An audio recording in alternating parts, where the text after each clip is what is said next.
Bonjour, bienvenue sur Lueur. Aujourd'hui, je vais vous demander de me suivre dans une réfutation d'une présentation vidéo, l'erreur spiritualiste, dont vous trouverez le lien sous cette vidéo. Cette présentation démonte l'idéalisme philosophique pièce par pièce, et je vais essayer de démontrer que les arguments avancés ne tiennent pas la route. Je vous invite par ailleurs à découvrir la chaîne de Wilhelm, philosophe du rationalisme intégral, qui est très instructive et qui parle avec clarté de concepts parfois difficiles à comprendre ou qui présente des personnages célèbres de manière approfondie. Je pense par exemple à sa vidéo sur Giordano Bruno. J'ai pris contact avec Wilhelm qui est au courant de ma démarche et qui attend le résultat. Il dit d'ailleurs qu'il attend des spiritualistes ou idéalistes une réponse claire et convaincante à propos de leur doctrine pour laquelle il a des mots assez peu flatteurs. C'est exactement ce que je me propose de faire ici. Mais mon argumentation est assez longue, je vais donc publier ma réponse en 2 fois. Cette réponse est donc partielle, la suite ne viendra que dans 2 semaines. Évidemment, nous n'allons pas résoudre ce débat qui est presque aussi vieux que le monde, mais essayons de le faire dans un esprit constructif. Premièrement, il est argué du fait que les pères de l'Église étaient des matérialistes car ils considéraient Dieu comme un corps subtil. Je cite Wilhelm. Les premiers chrétiens étaient matérialistes. Pour Tertullien, le premier des pères de l'Église en langue latine, Dieu est un corps et l'esprit n'est autre chose qu'une sorte de corps très subtil qui l'identifie à une substance fluide. Fin de citation. Toute philosophie ou développement d'une pensée connaît ses débuts et ses formulations plus ou moins heureux.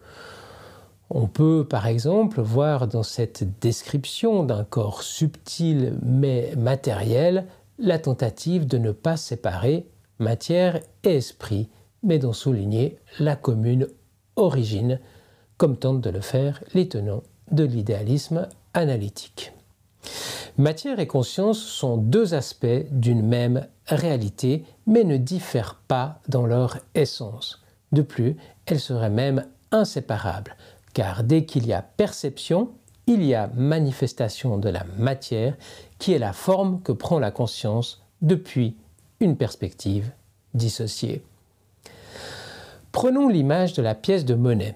Nous avons le monde des idées représenté par le côté pile avec un nombre qui indique une valeur qui est l'idée que l'on donne à l'outil pièce de monnaie. Elle porte l'idée d'une valeur numérique et comptable. C'est une valeur qui appartient à l'idée que nous nous faisons de la valeur des choses, un moyen d'échange. Alors que le côté face représente le monde manifesté, celui de la matière, où l'on voit une image, souvent un profil humain, ce avec quoi l'on interagit dans la matière, dans notre environnement. Il est impossible de séparer le côté face du côté pile. Une pièce est intrinsèquement constituée de ces 2 faces. Il n'est pas possible de faire autrement ou d'ignorer un de ces 2 aspects. Pourtant, la pièce renvoie d'un côté à une représentation du réel, un visage, de l'autre à une représentation d'une idée, une valeur. Cette image permet de comprendre que matière et conscience, ou matière et monde des idées, sont des concepts liés qui offrent des interprétations différentes selon comment on les regarde. Autre exemple pour le côté subtil mais matériel, c'est le très fameux exemple du tourbillon dans l'eau. Un tourbillon n'est pas fait d'une autre substance que l'eau elle-même, pourtant on peut le décrire comme un objet avec sa propre dynamique, sa taille, sa vélocité. On peut le désigner du doigt, on peut en délimiter des contours assez précis. C'est une action immatérielle qui donne une forme à la matière, une force qui prend forme dans la matière. Une force a beau être générée par des objets matériels, elle n'est pas la matière. L'eau ne change pas d'état, ne devient pas gazeuse ou solide en devenant tourbillon, elle change d'aspect sous l'impulsion d'une force. Donc, une forme faite uniquement d'eau, indifférenciable dans sa composition, devient une entité singulière et manifeste, le tourbillon. Dans ce même ordre d'idées, la conscience pourrait fort bien changer de dynamique et devenir un objet particulier soumis à une certaine force ou une certaine vibration. Alors oui, les premiers chrétiens ne l'ont pas dit dans ces termes, mais la vision spiritualiste est tout de même apparue dans la chrétienté et les pensées ont évolué depuis les premiers chrétiens comme depuis les premiers scientifiques. Si les pères de la religion voyaient le monde d'une certaine façon, cela ne veut pas dire que tous les croyants qui viennent ensuite le voient de la même façon. Enfin, ultime argument pour cette première partie qui s'attaque aux origines de la chrétienté, alors que l'idéalisme n'y est pas lié forcément, les scientifiques ont longtemps cru que les atomes étaient de petites billes solides et indépendantes de l'observation. On sait aujourd'hui qu'il n'en est rien et que la matière peut se comporter de manière ondulatoire ou corpusculaire selon qu'elle est mesurée ou non, ce qui l'a fait devenir beaucoup moins matériel que précédemment supposé. Ce n'est pas parce que les premiers scientifiques ont cru voir juste que les scientifiques actuels ont tort. Oui, on peut être chrétien et matérialiste et on peut être scientifique et idéaliste, comme Heisenberg, Schrödinger, Bohm, Bergson, Penrose, Gödel et Kastrup. Tiens, ils sont presque tous physiciens. Étonnant, ce sont ceux qui connaissent le mieux la matière. Mais il est vrai que les avis sont partagés et on trouve de nombreux physiciens matérialistes. Je salue au passage le moment où Wilhelm précise que la question du matérialisme ou de l'idéalisme n'a pas été résolue par la science, car on trouve des tenants de ces deux idées opposées chez des scientifiques de haut vol, comme il le souligne lui-même. Ensuite, Wilhelm fait un parallèle entre la résurrection et les zombies. Jésus devient alors dans sa bouche le chef des zombies, une sorte de mort vivant. Je ne sais pas pourquoi Wilhelm s'attaque au christianisme comme ça, car l'idéalisme n'a pas forcément besoin du christianisme, il a été formulé avant que le christianisme n'existe, mais bon, je réponds quand même aux arguments avancés par Wilhelm. Je dirais simplement que la résurrection est entendue comme un phénomène plus complexe qu'un simple réveil du monde des morts, mais plutôt comme une transfiguration de l'être qui atteint un stade au-delà de l'idée de la mort. Mais bon, je ne vais pas m'étendre sur cet argument parce que je ne suis pas un spécialiste du domaine. Un zombie d'ailleurs. L'idée du zombie est utilisée en philosophie. C'est le philosophe américain Robert Kirk qui le premier est venu avec cette idée qui décrit un être imaginaire pour une expérience de pensée. Un être qui présenterait tous les aspects extérieurs d'un humain normal et qui mimerait parfaitement les émotions, la joie, la tristesse et autres, et qui pourrait donc interagir normalement avec la société sans que personne ne se rende jamais compte que cet être est vide de l'intérieur, vide de toute véritable émotion, mais que cependant il mime toutes les émotions que nous pouvons avoir. C'est entre autres ce qui pourrait nous arriver quand des robots humanoïdes mimeront parfaitement nos émotions. Nous serons de plus en plus incapables de nous défaire de l'idée que ces êtres ne ressentent rien. David Chalmers, philosophe de l'esprit, celui qui a posé le problème de la question difficile de la conscience, a aussi utilisé cette figure du zombie philosophique pour souligner la réalité d'un monde plus complexe qu'uniquement matérialiste. Chalmers souligne que la conscience doit forcément avoir une nature non physique. Puis, dans cette vidéo, il est question des matérialistes de l'Antiquité, qui pour certains se sont élevés contre l'idéalisme ou le spiritualisme et qui ont critiqué l'idée de l'immortalité de l'âme. Il est vrai qu'ici, je peux les rejoindre sur le principe, car même s'il existe une âme individuelle, ce qui reste à prouver, il n'est en rien certain que celle-ci soit immortelle en tant qu'entité individuelle.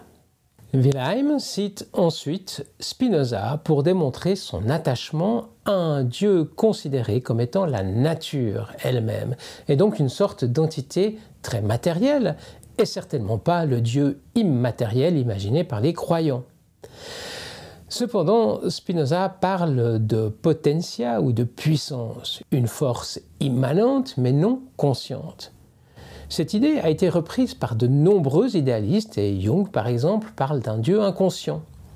Spinoza parle aussi de l'intellect infini de Dieu, un intellect intimement lié à la nature, une intelligence dans la nature, comme l'auteur et anthropologue Jérémie Narby le souligne, ou encore des biologistes comme Stefano Mancuso. En fait, Spinoza, qui est présenté par Wilhelm comme un pourfendeur de la notion d'idéalisme ou de spiritualisme, est exactement cela, un idéaliste. Pour lui, il n'y a pas de séparation claire entre matériel et spirituel, car pour Spinoza, tout est une seule et même substance.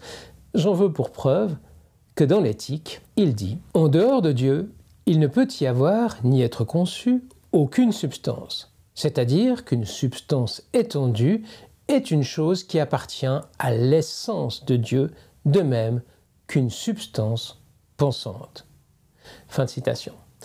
Dans cette citation, Spinoza affirme que les deux attributs principaux de la réalité, l'étendue, le domaine matériel, et la pensée, le domaine spirituel, sont des expressions de la même substance unique, c'est-à-dire Dieu ou la nature. Pour lui, il n'y a donc pas de dualité entre matière et esprit, mais simplement deux façons différentes de percevoir une seule et même réalité divine. Ensuite, Wilhelm aborde le cœur du problème et donne l'exemple de la conscience qui peut être altérée par des drogues et par l'alcool. Et il dit plus loin que la médecine démontre que le fonctionnement de la conscience dépend de processus neurobiologiques dans le cerveau qui démontrent que l'esprit humain repose sur des bases matérielles. Aïe, il est temps de ressortir ici la métaphore du poste radio qui, je crois, ne fait plus grand mystère pour la plupart d'entre vous. Mais bon, il n'est jamais inutile de remettre à jour ses connaissances. Nous sommes à chaque instant traversés de fréquences radio qui passent à travers nous sans que nous ne puissions même en imaginer l'existence. Nous n'avons aucun moyen de savoir, sans poste radio, si des ondes chargées de messages sont présentes où nous nous trouvons. Pourtant, il y en a tout le temps. Ce n'est que quand nous disposons d'un poste de radio et que nous modulons la fréquence que nous pouvons capter un programme. Non, la musique ne se trouve pas dans le poste, elle passe par le poste et la radio ne fait que transmettre une information qu'elle ne pourrait produire elle-même. Si on donnait un poste radio à une civilisation qui ne connaît pas les postes radio, ils auraient beau le démonter dans tous les sens, ils ne trouveraient pas d'où vient la musique. Peut-être que l'un d'eux dirait « Eh, si nous coupions ce câble ici, que se passerait-il » Voyez, dirait-il triomphalement, la radio ne fait plus de bruit. C'est donc bien la preuve que les informations qu'elle donne viennent de l'intérieur de son système.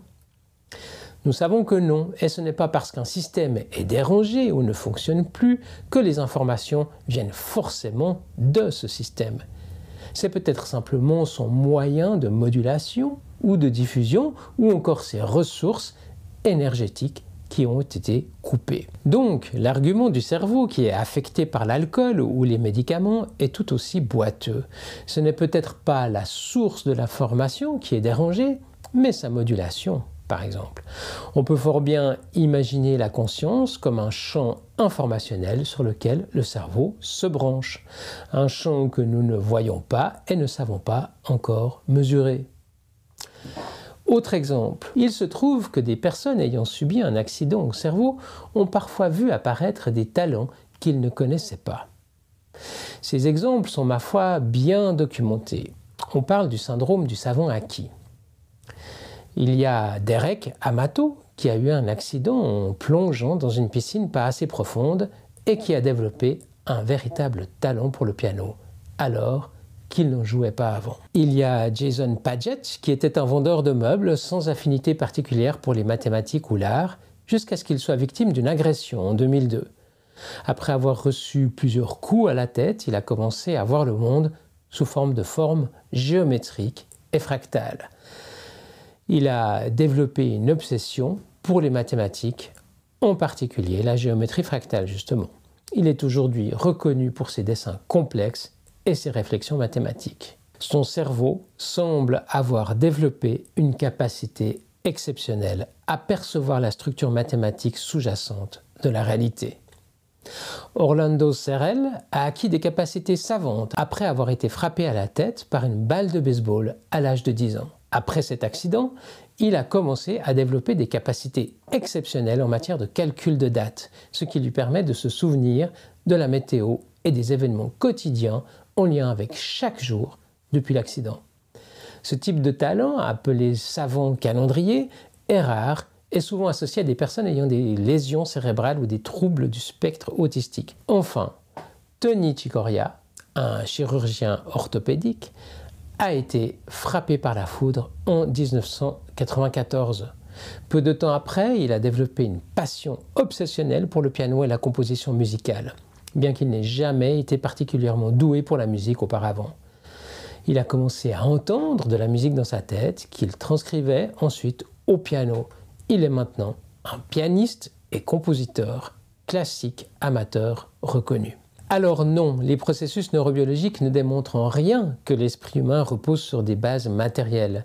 Nous ne pouvons que constater que des processus neurologiques sont en marche dans notre cerveau, mais ceux-ci servent peut-être à décoder une information extérieure. Corrélation ne veut pas dire causalité. Ensuite, il est question des interruptions de la conscience avec notre conscience qui se met en veille pendant que nous dormons et que nous ne rêvons pas, comme une machine qui s'éteindrait selon Wilhelm. Alors que les études neurologiques les plus récentes ont démontré que nous rêvons dans toutes les phases du sommeil, même dans le sommeil profond non-REM. Il est vrai que l'on croyait encore récemment que seul le sommeil REM ou sommeil paradoxal laissait place à des rêves. Mais c'est faux. Dès lors, il est fort probable que nous découvrions que la conscience ne s'éteint jamais vraiment. C'est seulement que nous n'en gardons pas le souvenir. Ensuite vient un argument qui est, il est vrai, difficile à réfuter hors du cadre de l'idéalisme analytique. C'est celui de l'existence de la matière avant même l'apparition de toute conscience humaine. Car nous avons des preuves concrètes de cette existence, des fossiles par exemple datant de bien avant l'apparition du premier être humain. Donc comment expliquer ceci ? Selon l'idéalisme analytique, la matière naît d'une relation à l'intérieur même d'une conscience globale dissociée. Selon l'idéalisme, la naissance du système solaire ou l'apparition des premiers végétaux peuvent bien être des constructions intelligibles rétrospectives de l'esprit humain pour donner un sens à ce qu'il voit. La matière sans perception n'aurait pas de réalité autonome et indépendante. La matière dépendrait de l'observation, comme semble nous le démontrer la physique quantique. Attention, cela ne veut pas dire que les fossiles n'existent pas. Non, cela veut seulement dire qu'ils sont la manifestation d'un événement dissocié et passé dans le cadre de la conscience. La conscience qui s'observe elle-même au travers de nous. Nous aussi, nous sommes des éléments dissociés de la conscience. Nous voyons se manifester ce que nous comprenons comme des traces du passé sous la forme d'objets dissociés inertes. Le monde, la matière, tout ce qui nous entoure est notre manière de percevoir la conscience depuis notre point de vue dissocié. Je vous invite à revoir ma vidéo sur la métaphore des vagues pour expliquer la conscience et qui est très illustrative et permet de comprendre ce concept difficile d'une perspective dissociée. Mais essayons d'illustrer un peu mieux ce que je viens de dire. Imaginons que nous rêvons que nous découvrons un fossile. Notre avatar dans le rêve touche un objet extérieur à lui qui est pourtant fait de la même étoffe que lui, la psyché du rêveur. Mais les deux, avatar et fossile, sont des manifestations de processus psychiques internes. Puis la vidéo continue en disant, je cite, « Chez Descartes, le spiritualisme est favorisé par l'illusion que la formule « je pense donc je suis » produit. De se voir au centre du monde après avoir douté de tout provient du privilège de certitude accordé à la pensée sur la perception sensorielle, alors que la plupart de nos erreurs viennent d'une mauvaise interprétation par la pensée des justes données fournies par nos sens. » Fin de citation. Ici, je m'étonne qu'il puisse nous dire que les données fournies par nos sens sont justes. Elles sont hautement efficaces, mais elles ne sont pas justes. Il n'y a rien de plus étonnant que d'affirmer pareille chose. C'est comme si Wilhelm n'avait jamais entendu parler d'illusion d'optique, alors que des exemples troublants sont à trouver à foison. L'illusion de l'échiquier d'Adelson est un exemple criant d'interprétation de la réalité selon une logique interne qui n'a rien à voir avec une réalité objective. Dans les illusions auditives, citons ces deux exemples. L'effet McGurk, lorsque le son que nous entendons est discordant avec ce que nous voyons. Cela crée une perception erronée. Par exemple, si vous entendez le son bas, mais voyez une vidéo montrant une personne articulant fa, votre cerveau peut interpréter le son comme fa à cause de l'information visuelle. Et il y a aussi l'illusion de Shepard. Il s'agit d'une série de sons de hauteur apparente infinie. Le cerveau perçoit des tons qui montent ou descendent indéfiniment, alors qu'il n'y a pas de réelle modification continue de la fréquence sonore. Et enfin, des illusions gustatives avec le contexte des attentes. Des études montrent en effet que des vins identiques sont perçus différemment selon l'étiquette ou le prix annoncé. Les dégustateurs, parfois même professionnels, évaluent souvent un vin présenté comme plus cher comme étant de meilleure qualité, même si c'est exactement le même vin que celui avec une étiquette à bas prix. Il n'y a donc rien de plus faux. Notre esprit ne nous apprend pas à voir la réalité. Il nous offre une version du monde intelligible et efficace pour comprendre le monde. Pour cela, revenons à la métaphore du dossier bleu dans un coin de votre ordinateur sous lequel il est écrit « travail de thèse » ou « photos de famille ». Vous savez fort bien que vos photos de famille ne se trouvent pas dans ce petit dossier bleu. Mais c'est une interface simplificatrice et très bienvenue pour vous permettre de vous retrouver dans l'inextricable et indigeste suite de 0 et de 1 que constitue vraiment ce dossier et tout son contenu. La complexité de votre ordinateur est rendue accessible et efficace grâce à cette icône. Notre monde extérieur est rendu accessible et interprétable efficacement grâce au fait que notre cerveau simplifie notre environnement à l'extrême. Il n'est certainement pas correct de parler de justes données fournies par nos sens. Ensuite, j'ai l'impression qu'il fait une grosse erreur en disant, je cite, « L'erreur fondamentale sur laquelle reposent les philosophies spiritualistes qui partent du sujet pensant pour faire de la conscience la chose première et réduisent ensuite le principe de raison à une simple faculté de l'esprit humain. » Fin de citation. Wilhelm donne l'impression ici que les idéalistes partent du sujet pensant comme s'il s'agissait d'un individu et que la conscience en serait la source. C'est ici confondre idéalisme et solipsisme. La réalité n'est pas dans l'idéalisme philosophique une construction d'un esprit individuel, mais la manifestation à l'intérieur de la conscience d'entités dissociées. On peut donc imaginer la conscience comme un champ impersonnel, au même titre que la gravité. Il dit ensuite que les idéalistes pensent que le monde physique n'existe que dans nos esprits, ce qui, à nouveau, fait appel au solipsisme. Car non, les idéalistes analytiques ne pensent pas cela. Ils pensent que le monde physique est une réalité non physique interprétée depuis une perspective dissociée comme étant matérielle. Wilhelm souligne que ce qui pose problème avec cette vision des choses, c'est comment cette vision permet l'accord des différentes consciences entre elles et avec le monde perceptible. Il nous dit qu'il nous faut réintroduire une entité qui fait le même travail que la matière absolue afin de garantir l'objectivité des observations.